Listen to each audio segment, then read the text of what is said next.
hanggang sa maabot ang tagumpay. Iba't ibang kwento, iba't ibang mukha ng atletang Pilipino. Mas pinatindi, mas pinalakas, at mas pinaaksyon sa Match Point tuwing Sabado, 12:30 ng tanghali sa DZRH TV.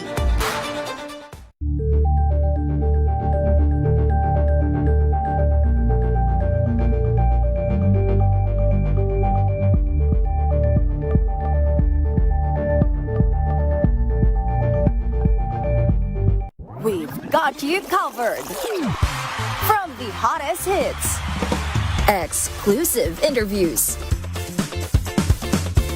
kilig to the bones fan meet experience, and hataw performances of your favorite stars. Saturdays, 12 noon, dito lang sa DZRH TV.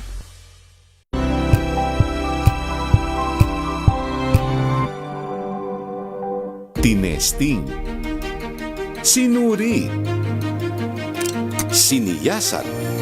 Ang resulta? Super effective ang Shield sa pagpatay ng bakterya at virus. Shield Antibacterial Soap. Believe ang mga eksperto sa Philippine Nurses Association. At si Mami. Tiwala ako sa Shield. Shield Antibacterial Soap. Napatunayang mabisa. Ang mga nurse, tiwala.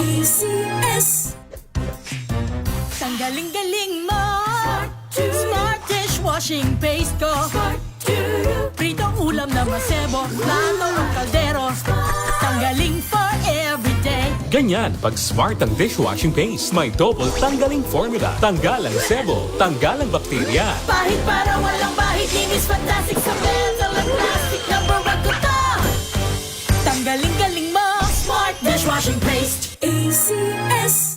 Araw-araw, iba't ibang mga bagay na dapat pagtagumpayan. Ang subok kong partner ay MX3 Capsule. Research-based na tested and proven. Helps avoid pain discomfort. Iwas-iwas sa sakit. Kailangan lang na long-term ang pag-inom 2 capsules araw-araw. Kasabay ng proper diet and exercise. I am able to make it with the right partner. MX3, dito ako believe! Mahalagang paalala, ang MX3 capsule ay hindi gamot at hindi dapat gamitin panggamot sa anumang uri ng sakit. Amoy forever. Amoy LQ. Amoy New Cala Berry Blooms. Amoy Cala, amoy good vibes. Sa lahat ng bagay, simula pa lang, siguraduhing max protection na. Kasi pag kulang ang proteksyon, baka madaling masira. Sa ngipin, dapat may max protection din. Max sa halaga ng unique toothpaste. With Max Protect Formula, helps stop cavities before they start, while keeping breath fresh. Try unique maximum fluoride protection. Para max alaga, max protektado. ACS. Amoy forever. Amoy LQ. Amoy New Cala Berry Blooms. Amoy Cala, amoy good vibes. May nagbago. May arte. May budget. Akala nyo lang yon. So solid. White rose papaya, wow, white rose. White rose papaya, wow, white rose. White rose papaya. May glow up with a white rose papaya. White Rose Papaya. May puti power times 2 kasi may papaya at niacinamide. May shea butter and tea tree oil pa. Kutis sulit ang glow up. Glow up with a white rose papaya. White Rose Papaya. Kutis sulit ang glow up. ACS. Wow, ang saya. Isang barangay na labada, puro mancha pa. Goodbye, pahinga. Mommy, isang laba lang yan sa Pride Bar Blue. May powerful stain-away enzymes na malupit sa dumit mancha. At di masakit sa kamay. Isang laba lang yan. Hello, pahinga. Hello, Pride Bar Blue. ACS. Sa puso ng kalikasan, natatangi ang prutas ng mangosteen. Ito ay nagtataglay ng antioxidant compounds na alpha, beta at gamma mangosteen. Ang MX3 capsule ay isang food supplement na gawa sa natural na mangosteen. Ito ay tested and proven to help avoid knee joint pain discomfort para iwas-iwas sa sakit with long-term supplementation 2 capsules daily. MX3 capsule. Tunay, natural at original. Mahalagang paalala, ang MX3 capsule ay hindi gamot at hindi dapat gamiting panggamot sa anumang uri ng sakit.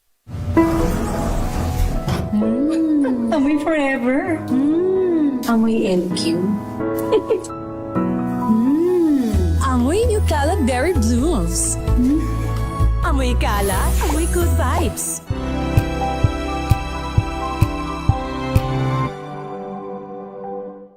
Maagang balitaan, maagang usapan sa mga issue at balita. Kasama si Kuya Angelo Palmones sa Magandang Umaga Pilipinas. Mula Lunes hanggang Biyernes.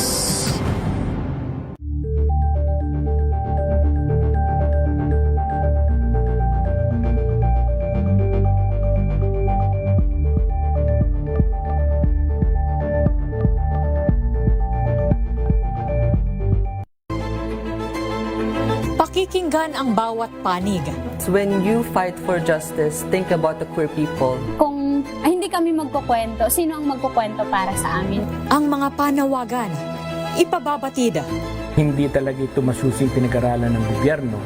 The women who are beaten and abused. It's time to listen to their voices. Hayan ang iba't ibang boses. Mga kwento mula sa iba't ibang anggulo. Dito lang sa Point of View. Mapapanood tuwing linggo, alas 12 ng tanghali, sa DZRH TV.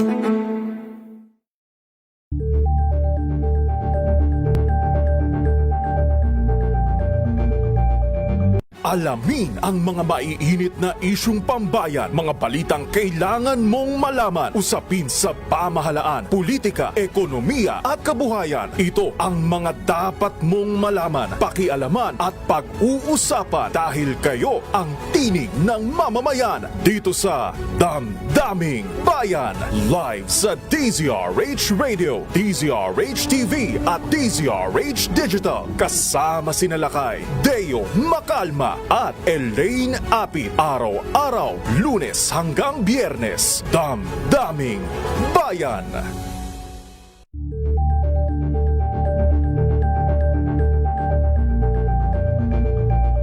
Curious ka ba sa maraming bagay? Kami na ang bahala dyan. Aalamin, tutuklasin at bibigyang linaw namin ang mga katanungang bumabagabag sa inyong isipan. Sa programa kung saan ang bawat sagot ay galing lamang sa mga eksperto. Ang Expert's Opinion, tuwing linggo alas 3 ng hapon, dito lang sa DZRH TV.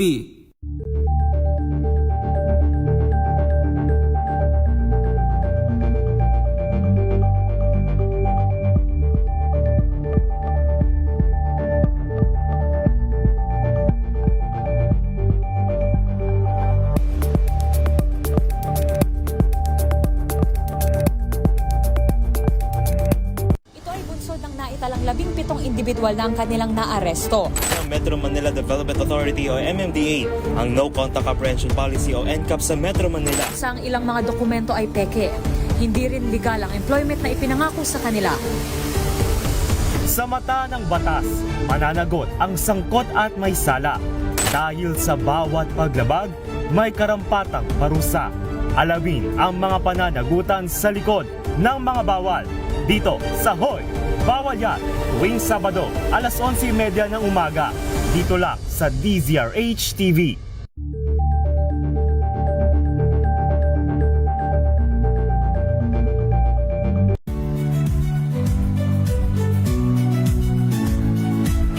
Magandang araw mga kaibigan. Ito po ang inyong balerina ng bayan, si Lisa Macuha Elizalde, na nag-aanyaya sa inyong samahan kami at ang aming mga espesyal na panauhin para sa kalahating oras ng masayang kwentuhan sa aming programang Art to Art, kung saan ang usapang sining at kultura ay para sa lahat. Huwag kaliligtaan, tuwing linggo, alas 3:30 ng hapon, dito lamang sa DZRH Radio, DZRH TV, at via online streaming.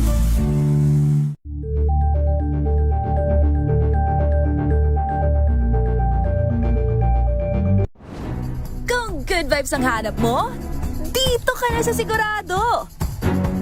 Mula sa mga istoryang nagbibigay ng inspirasyon hanggang sa mga kwento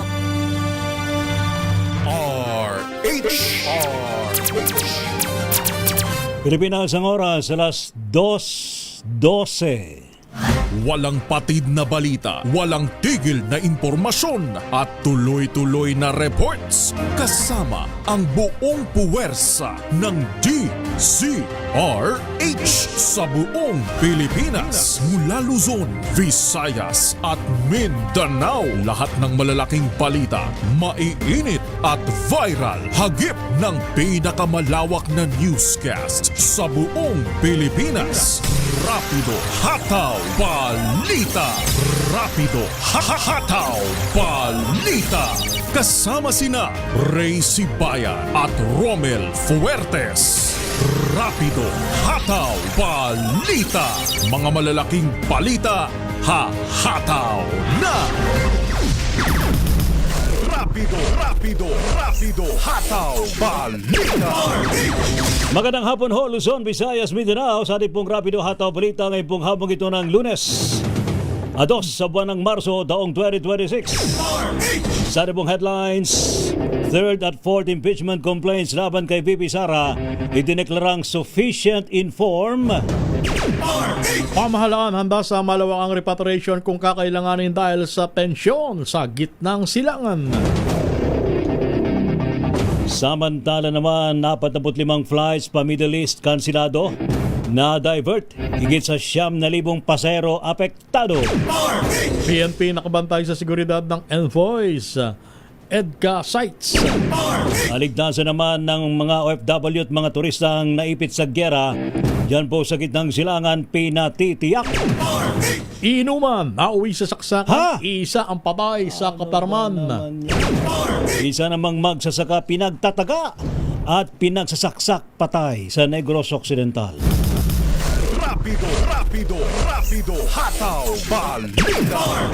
Ano po mga lingkod, sina Ray Sibayan at Romel Fuertes para sa DZRH, una sa Pilipinas, una sa Pilipino. Rapido Hataw Balita. Sa ating mga balita, kumalo na po sa 45 flight ang kansilado at na-divert na naman sa patuloy na tensyon sa Middle East. Sa datos po ng Civil Aviation Authority of the Philippines, CAAP, 42 flight ang nakansila, kabilang po ang 10 flights ng Philippine Airlines, 9 na flight ng Etihad Airways, maging ng Emirates na mayroong 8 flight, 6 sa Qatar Airways, 5 ng Gulf Air, at 2 naman ng Cebu Pacific Air at Kuwait Airways. Samantala, 2 flight naman ng Philippine Airlines ang pinabalik sa Maynila, habang 1 flight naman ng Qatar Airways ang na-divert sa Clark. Kabilang po sa mga rutang apektado ang biyahe patungo at pabalik ng Doha, Dubai, Riyadh, Bahrain, Abu Dhabi, Hamad at Kuwait.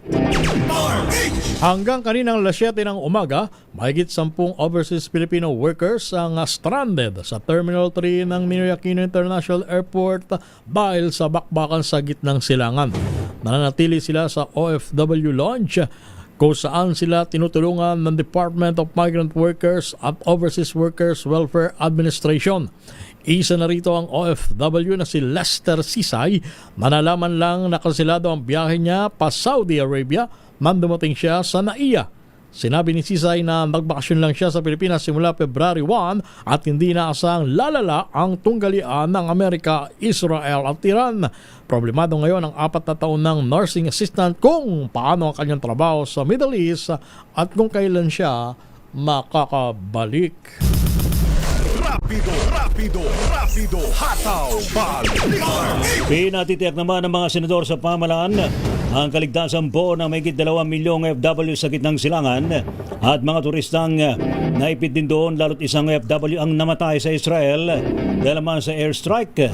Sabay pagpulong ni Senador at Chairman ng Senate Committee on Migrant Workers, Rafi Tulfo, kina Department of Migrant Workers Secretary Hans Leo Kaknak at OWA Administrator Patricia Yvonne Kauna, tiniyak nilang mayroong contingency plans at kumikilos na ang kanilang mga tauhan on ground para matiyak daw ang kaligtasan ng ating mga kababayan sa gitnang silangan.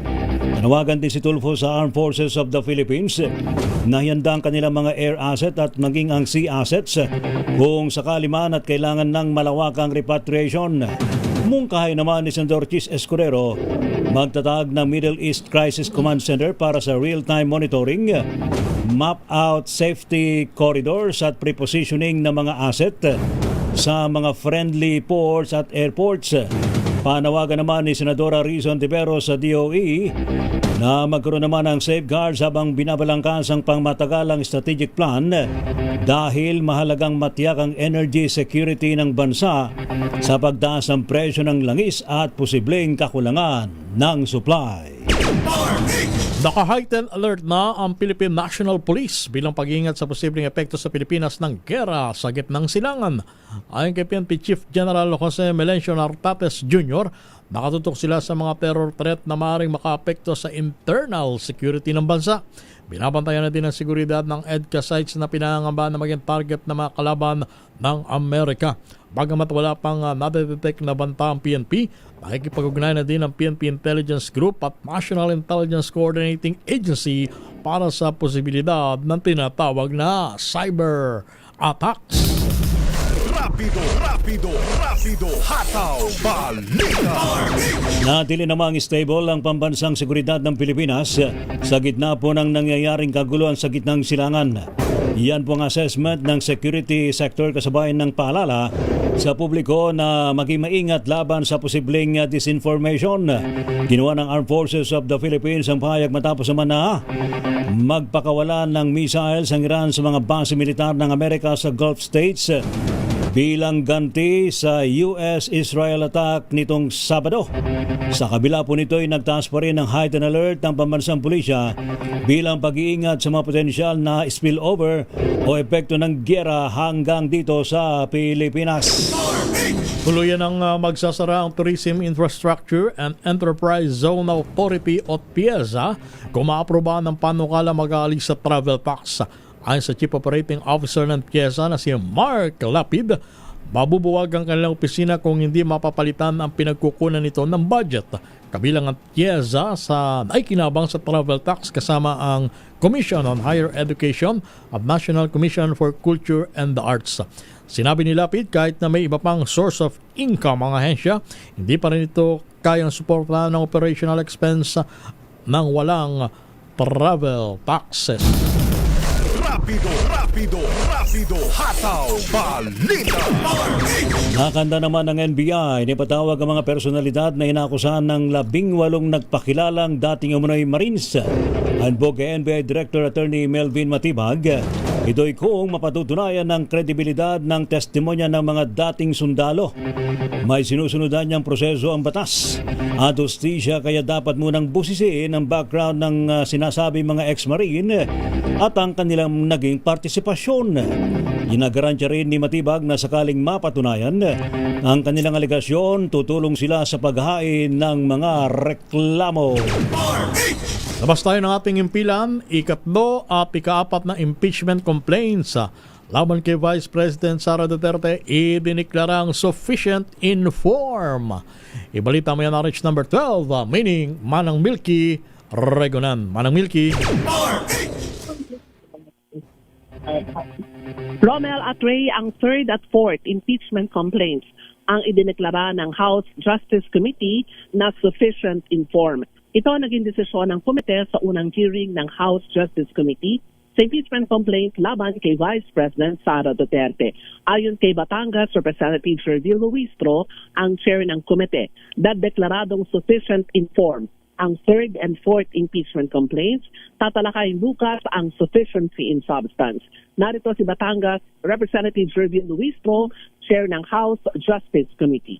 The onset, after we conclude on the deliberation on all the impeachment complaints, which at this point we only have two, the third and the fourth impeachment complaint, we shall proceed to vote. The chair is now ready to hear the motion with respect to the sufficiency or insufficiency in form of the third impeachment complaint. Madam Chair. The Honorable Zamora. Madam Chair, I move to declare the third impeachment complaint as sufficient in form. There is a motion to declare the third impeachment complaint sufficient in form. Do I hear a second? Is there any objection? Hearing none. The chair declares the third impeachment complaint, that is Father Sabalia et al. Impeachment complaint, sufficient in form. So ruled. The chair is now ready to hear the motion on the fourth impeachment complaint. The Honorable Padiernos. Madam Chair, I move to declare the fourth impeachment complaint as sufficient in form. There is a motion to declare the fourth impeachment complaint, that is Cabrera impeachment complaint, sufficient in form. Do I hear a second? The same has been seconded. Is there any objection? Hearing none. The chair declares the fourth impeachment complaint, that is Cabrera impeachment complaint, sufficient in form. So ruled. Sinama sa mga tatalakay ng komite ay ang first impeachment complaint na isinampa ng Makabayan at inindoso ng mga miyembro ng Makabayan Bloc. Sa mosyon kanina ni Representative Jonathan Keith Flores, nalabag umano ng first impeachment complaint ang 1-year prohibition period sa pagsampa ng impeachment laban kay Vice President Sara. Sa timeline, isinampa ng Makabayan ng impeachment taong February 2, salit na bago o sa eksaktong February 6. Salig sa regulasyon ng Korte Suprema. Bago tuluyang na-set aside, pinagbotohan ito ng komite at ang resulta 22 ang pabor, 10 ang hindi pabor at wala ang nag-abstain. Ang second impeachment complaint ay winidraw naman ng grupo ng iba't ibang organisasyon sa pamagitan ng Tindig Pilipinas sa panguna ng kinatawan nila na si Kiko Aquino D. Inindoso ang second impeachment complaint ni Representative Leila de Lima ng Mamayang Liberal Party List at First Sendanya na Akbayan Party List. Ayon kay Kiko Aquino D, nagdesisyon sila na suportahan na lamang ang iba pang mga impeachment complaint para lalong mapalakas ang mga reklamo laban sa pangalawang Pangulo kapag dininig na ang formal na hearing sa impeachment laban kay Vice President Sara Duterte. Kung sufficiency in substance naman ang dalawang impeachment complaint, desisyonan nito bukas Ray at Romel ng House Committee on Justice. Yan muna ang update mula dito sa Kamara. Ako si Neil Greguna Nagulat para sa DZRH, una sa Pilipinas, una sa Pilipino. Thank you, Milky. Samantala naman, pamalaan, tinagdaw po ang kandaan sa malawakang repatriation kung kinakailangan sa gitna ng kaguluhan dyan po sa Middle East. Report mula sa Malacanang, RH14, Let Narciso, Miss Let. Ray Romel, hindi pa nakikita ng Department of Migrant Workers sa pangailangan sa ngayon para sa mass repatriation sa gitna ng tensyon sa Middle East. Sa press briefing dito sa Malacanang, sinabi ni DMW Secretary Hans Leo Kakdak na kung pagbabasehan ng alert level, nasa hanggang level 2 pa lang ang sitwasyon sa rehiyon. Gayun man tiniyak ni Kakdak na mayroon ng mga paghahanda sakaling kailanganin ang mass repatriation. Ayon sa kalihim, sa ngayon ay tukoy na ang meeting points at transit points kung saan maaring mag-exit ang mga nais lumikas na gagawin sa oras na magbukas ang airspace. Binanggit ni Kakdak na sa ngayon ay mayroong 80 Pilipino ang humiling ng repatriation sa Dubai. Pakinggan natin si Secretary Kakdak. The scale of those who want to come home hindi pa gaano kataas. But then again, you want to be sure na ready for a bigger volume. Kaya nga ang sinasabi ko, rest assured we are engaging the proper resources and the assets that can be based on the directive of the President to ensure that they're properly positioned at the time when they're most needed. So that's what we're doing at the moment. Kaya binabanggit ko yung augmentation teams, yung salubong teams at the borders na pwedeng pumasok sa loob ng host country. Yan ang mga binabanggit. But then again, at this stage, it's hard to get too far ahead of ourselves. right now, we are still yet to see whether or not the situation will escalate. But rest assured, we are prepared for such an eventuality. Si Secretary Hans Leukoff-Dak ng Department of Migrant Workers. Susulat na Narciso para sa DZRH, una sa Pilipinas, una sa Pilipinas. Mga OFW na gusto nang umuwi mula sa Middle East, dapat gawing prioridad ang Department of Migrant Workers at OWA. Ibalita mo yan, RH number 28, Paring Raymond. Paring Raymond. Paring Romel, nanawagan si Senador Risa Ontiveros sa Department of Migrant Workers at Office of Workers Welfare Administration o OWA na gawing prioridad ang mga OFW sa Middle East na gusto lang umuwi dahil sa kaguluhan sa rehiyon. Ayon kay Ontiveros, maliban sa alert system na inaanunsyo nila ay dapat nakahanda silang tumugon sa mga kahilingan ng immediate repatriation, maliban pa sa pagtiyak na kapag sila nakabalik na sa bansa ay matulungan ng mga ito. Nagpati din ng Baykiramay ang senador sa pamilya ng caregiver mula sa Pangasinan na namatay sa Israel. Narito si Senador Risa Ontiveros. Bukod sa alert level system, yung paghahanda na kung may gustong magpa-repatriate ay makuha sila timely at ligtas na maiuwi dito sa ating bansa. At hindi lamang yon. Pag may magpatulong makauwi, dapat may patuloy na tulong at suporta pagdating dito para sa kanilang trabaho o hanap buhay o enterprise at reintegration sa ekonomiya ng ating bansa. Umaasa naman si Senate President Vicente Tito Soto III na hindi abot sa Pilipinas ang spillover ng giyera sa Middle East.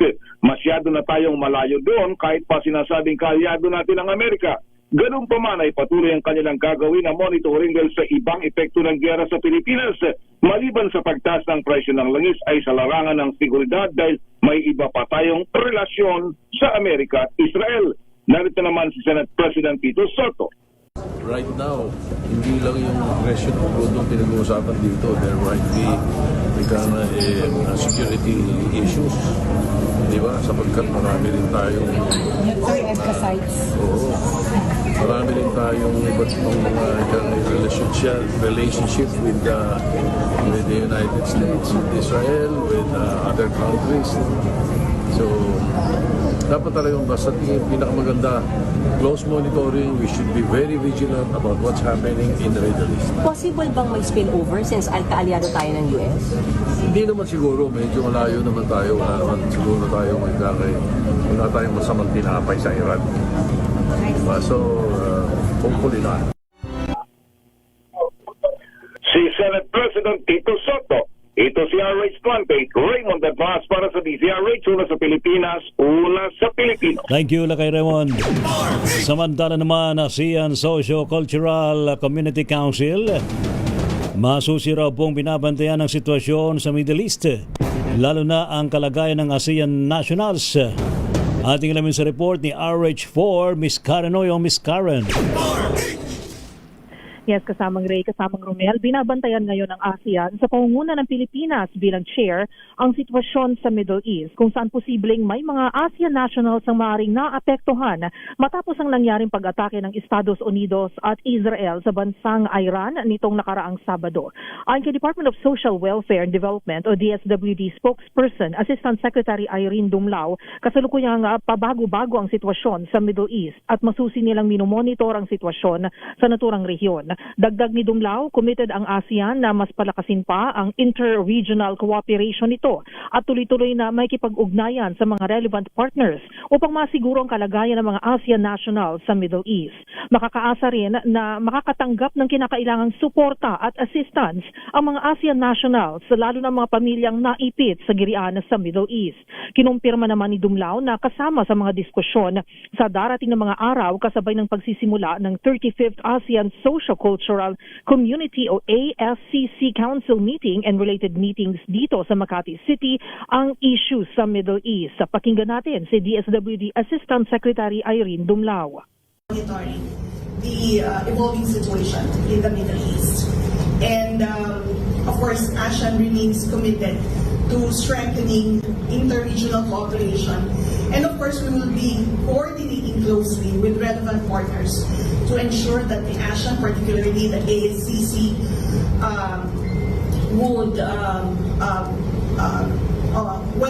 the ASEAN nationals, even member states who will be affected by the current turmoil will receive the appropriate support and assistance.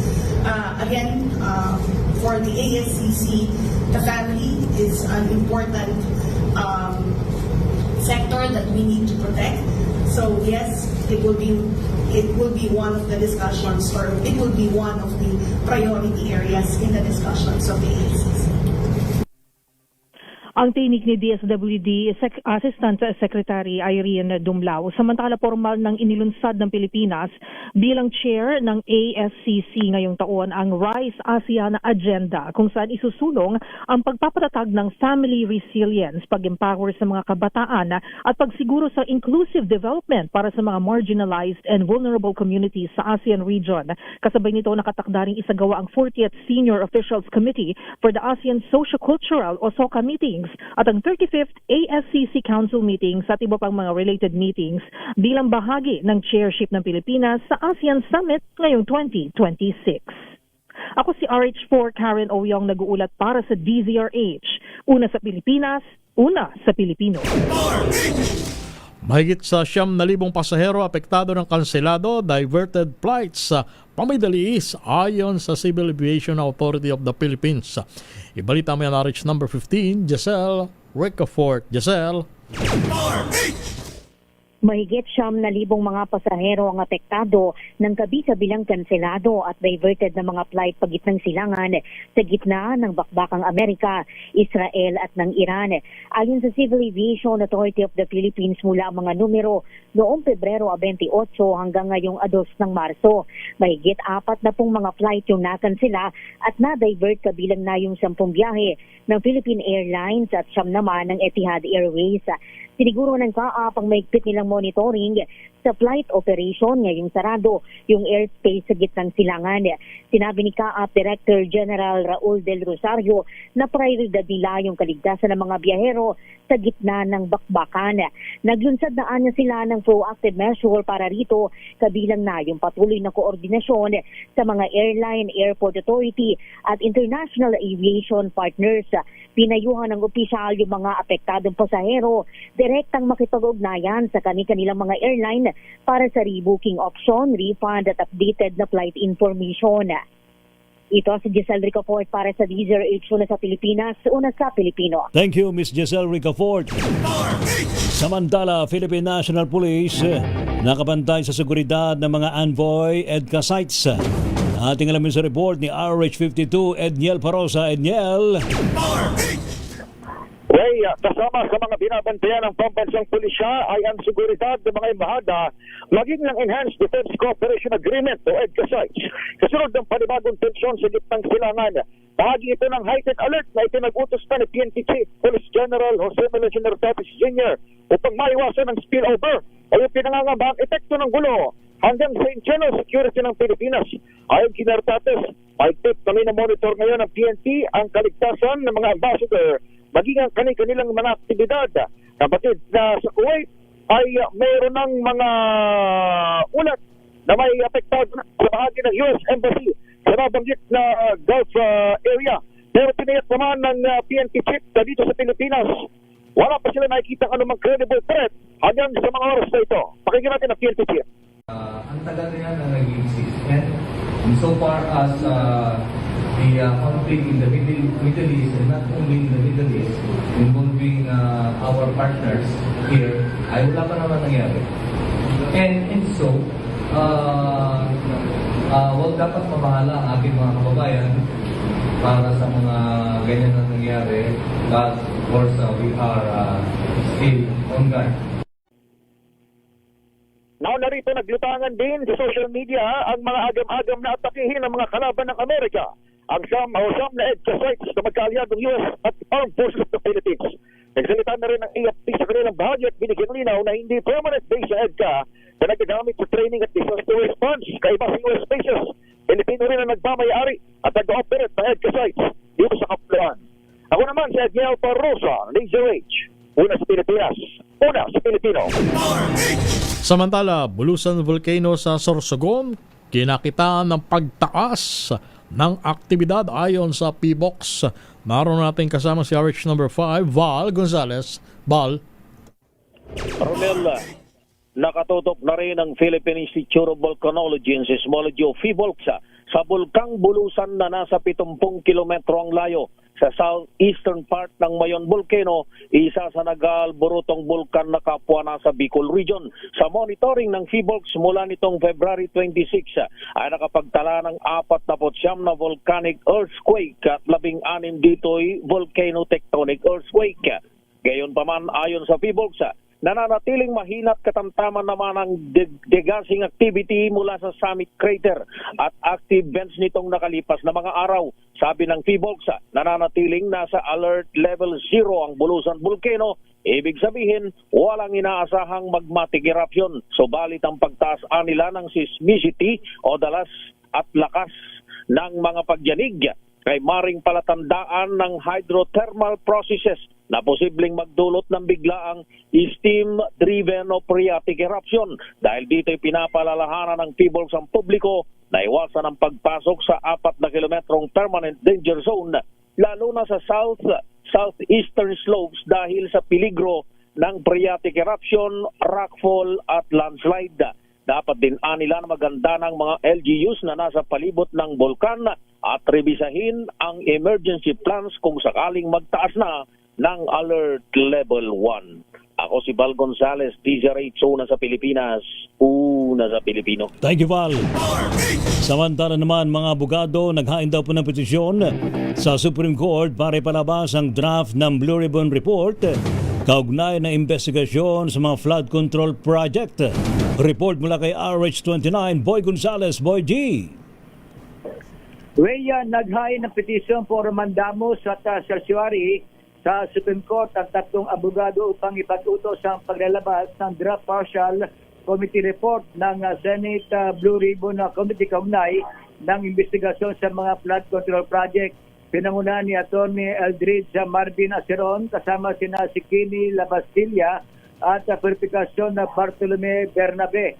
Ang paghain ng petisyon matapos tanggihan ng Blue Ribbon Committee ang kanilang kahilingan para sa opisyal na kopya ng draft report noong February 23, 2026. Iginigit ng committee ang deliberative process sa privilege bilang batayan ng pagtanggi. Ayon sa mga petitioner, hindi na maaaring gamitin ang nabanggit na pribilehiyo matapos sumunod sa publiko ni Blue Ribbon Chairman Senador Pampilo Lacson ng mahalagang nilalaman ng ulat sa mga panayam at pahayag sa media.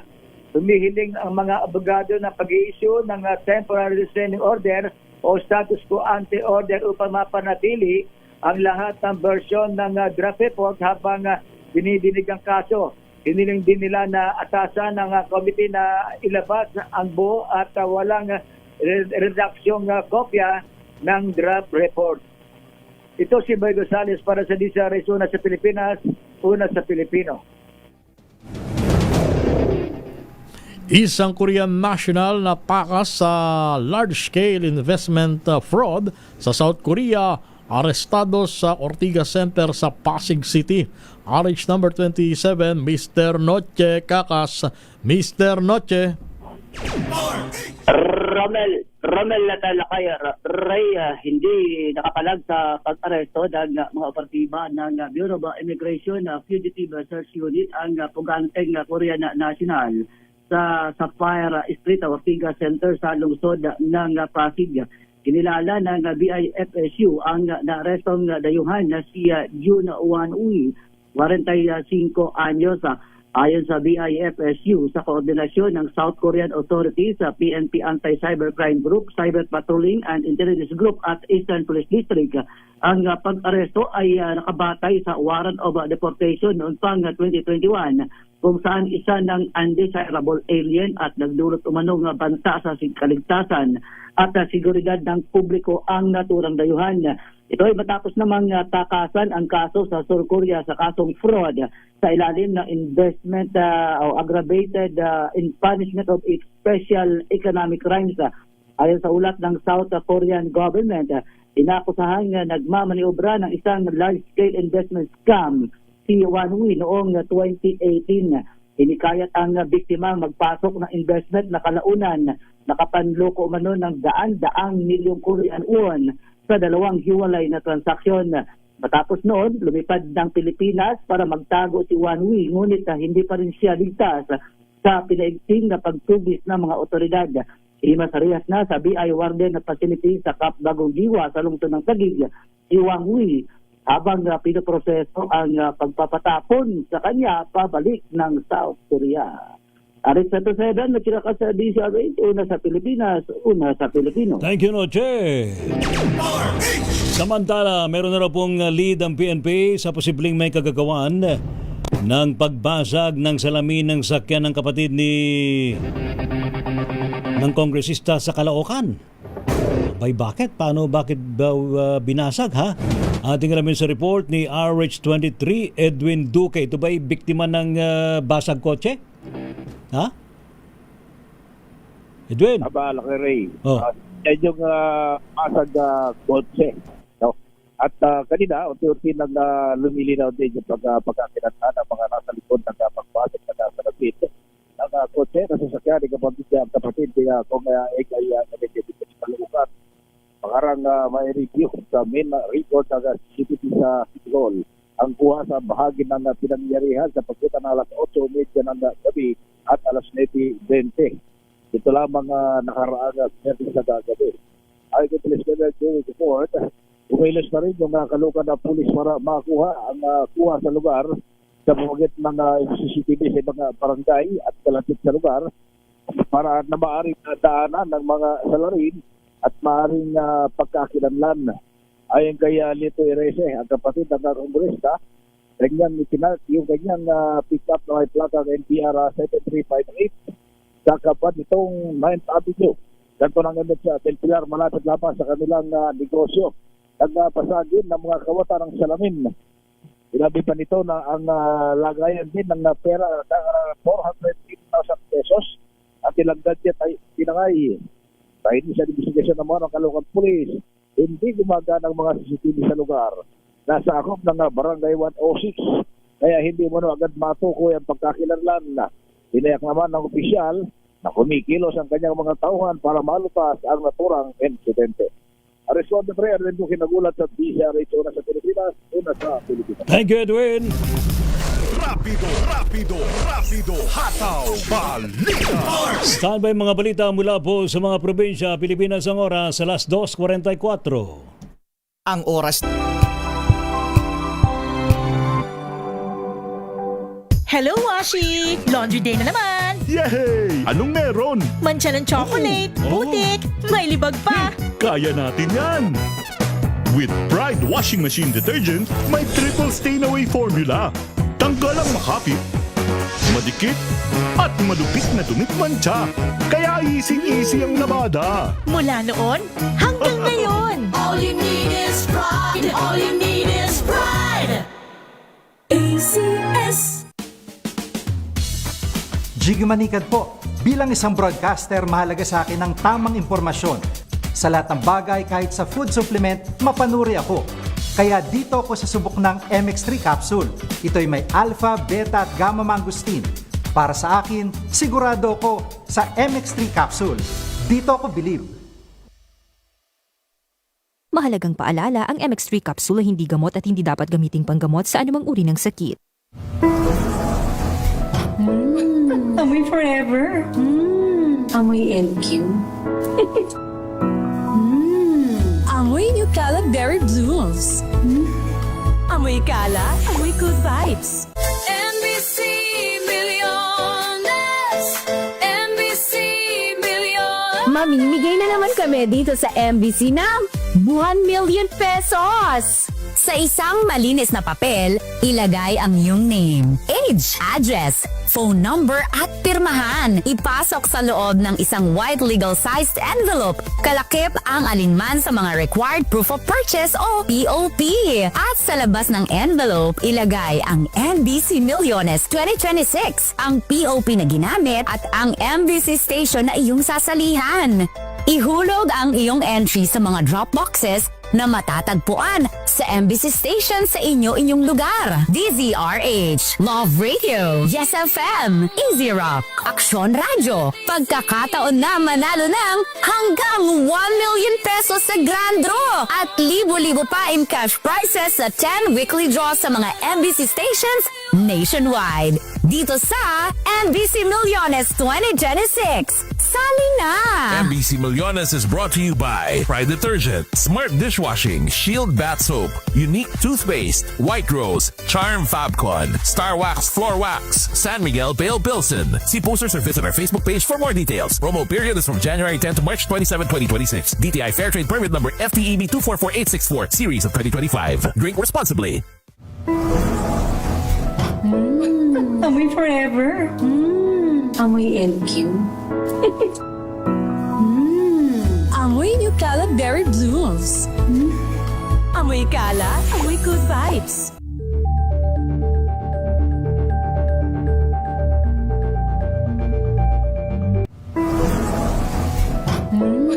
Amoy forever. Amoy LQ. Amoy New Cala Berry Blooms. Amoy Cala, amoy good vibes.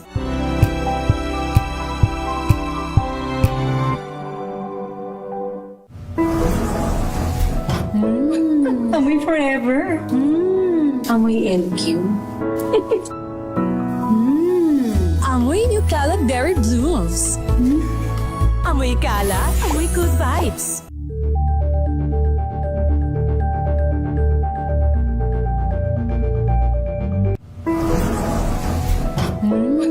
Amoy forever. Amoy LQ. Amoy New Cala Berry Blooms. Amoy Cala, amoy good vibes.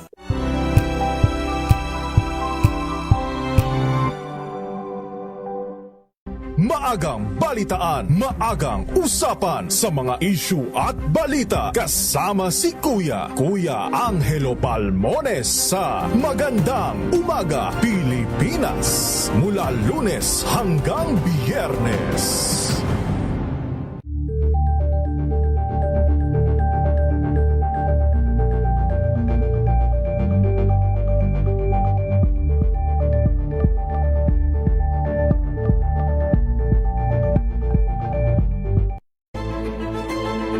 Pakikinggan ang bawat panig. When you fight for justice, think about the queer people. Kung hindi kami magkukwento, sino ang magkukwento para sa amin? Ang mga panawagan, ipababatid. Hindi talaga ito masusing pinag-aralan ng gobyerno. The women who are beaten and abused. It's time to listen to their voices. Hayan ang iba't ibang boses, mga kwento mula sa iba't ibang anggulo. Dito lang sa Point of View. Mapapanood tuwing linggo, alas 12 ng tanghali sa DZRH TV.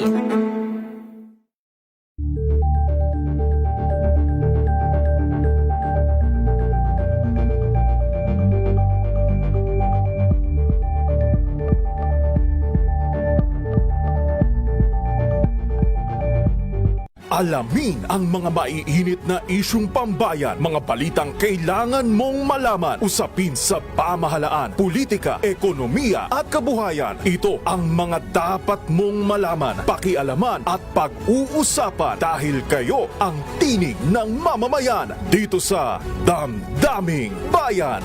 Live sa DZRH Radio, DZRH TV at DZRH Digital. Kasama sinalakay Deo Makalma at Elaine Apit. Araw-araw, Lunes hanggang Biyernes. Damdaming Bayan.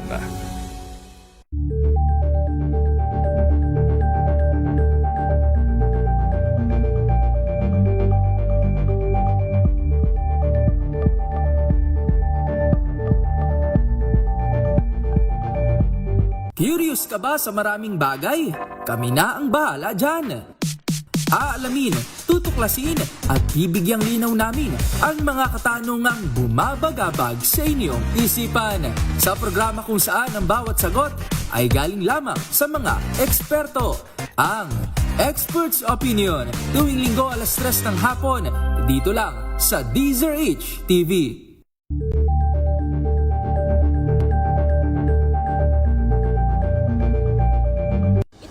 Ng naitalang 17 individual na ang kanilang naaresto. Ng Metro Manila Development Authority o MMDA ang No Contact Apprehension Policy o NCAP sa Metro Manila. Ang ilang mga dokumento ay peke. Hindi rin legal ang employment na ipinangako sa kanila. Sa mata ng batas, mananagot ang sangkot at may sala. Dahil sa bawat paglabag, may karampatang parusa.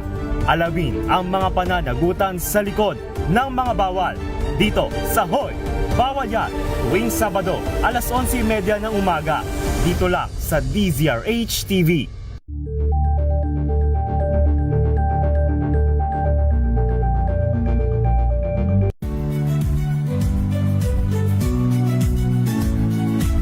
Magandang araw mga kaibigan. Ito po ang inyong balerina ng bayan.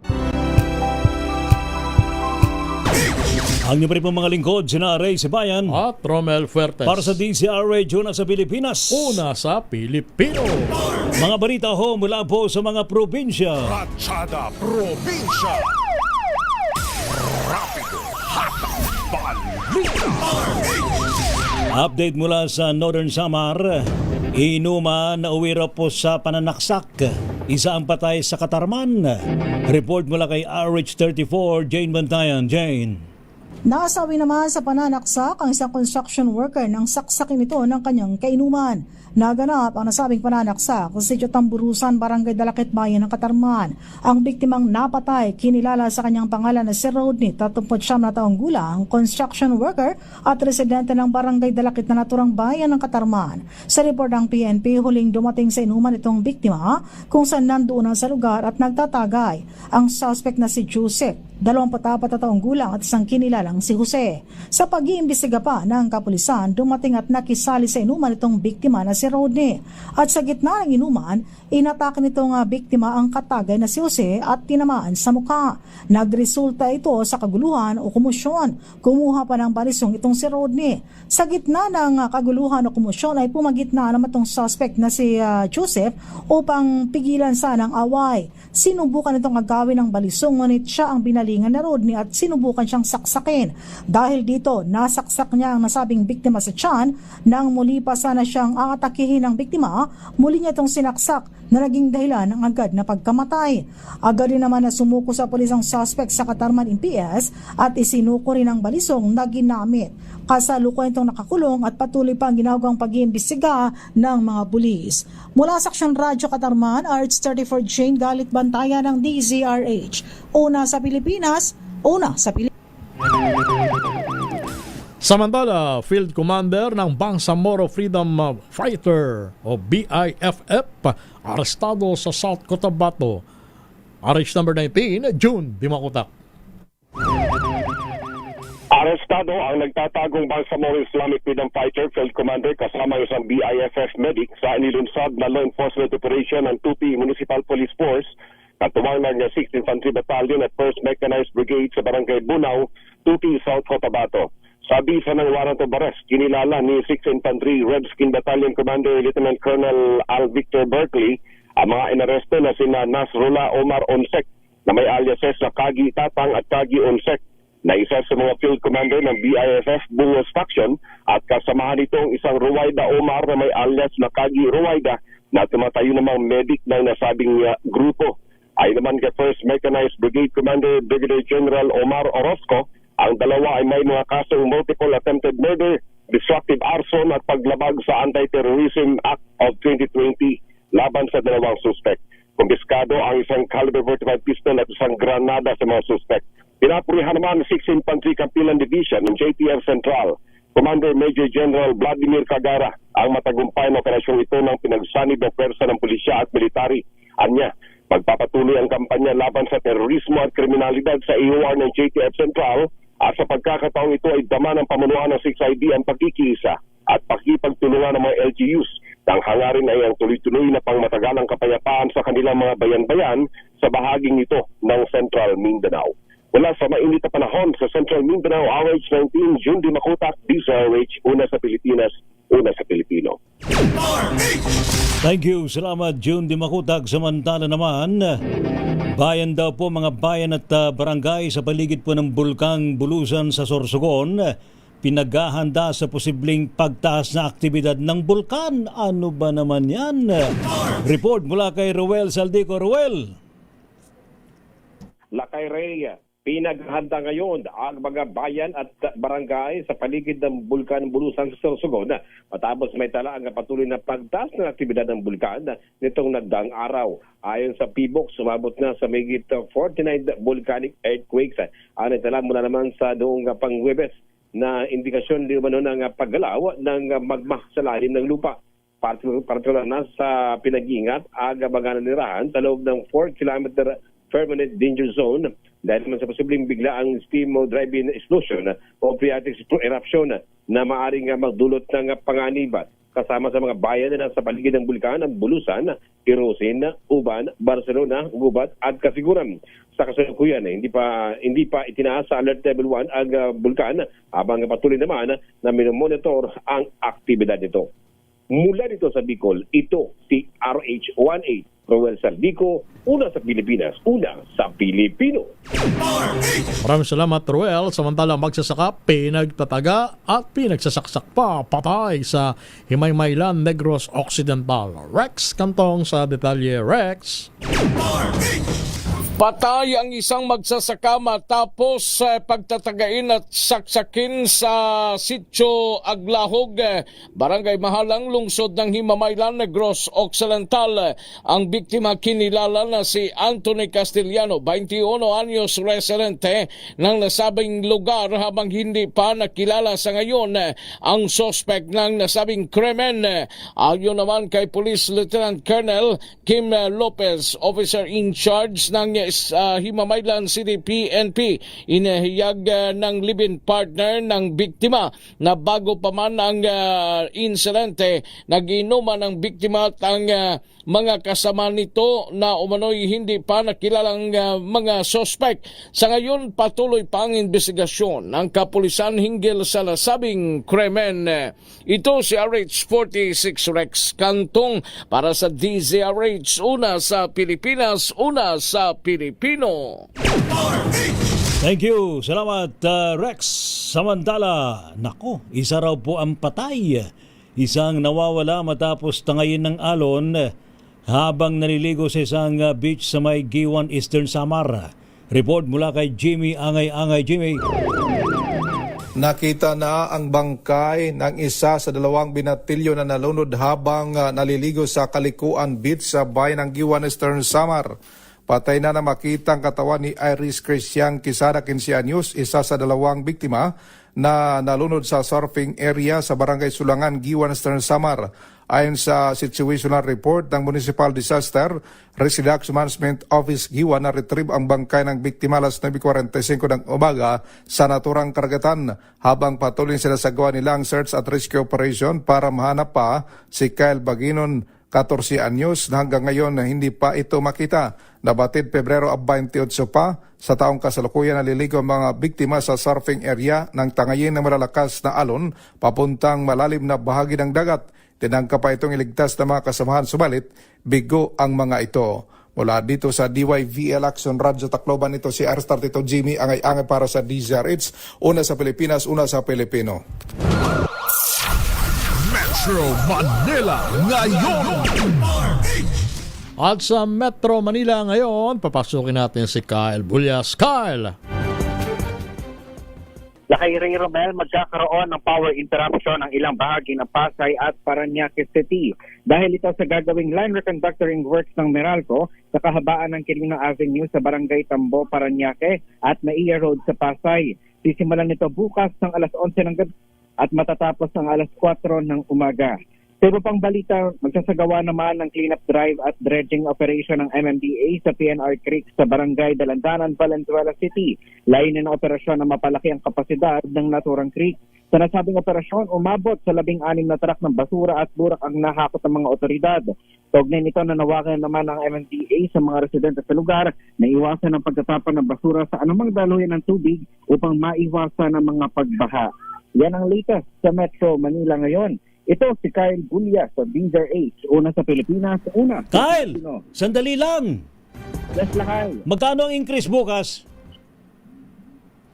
Lakay ang malaki-laki ang increase bukas. No, gaano kalaki? Sa gasolina ay nasa 1.90.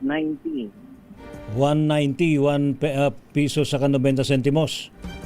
Almost 2 pesos na yan. Halos 2 piso. Correct, Lakay. Halos 2 piso ang increase. Ang diesel, Epektibo yan bukas, araw ng Martes. 130. Diesel. Yung diesel. 120. Oh, 1.20.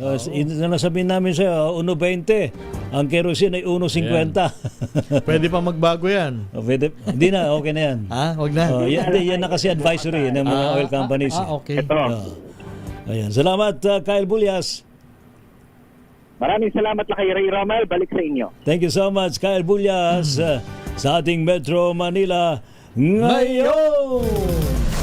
Rapido, hataw, balita. Thank you, May Siloy Napit. Maraming salamat sa buong pwesto ng DZRH News Team, sa ating mga classmate. Doon, maraming salamat. Inyo po mga lingkod, sina Ray Sibayan. At Romel Fairfax. Para sa DZRH, una sa Pilipinas. Una sa Pilipino. Pilipinas ang oras, alas 3:02.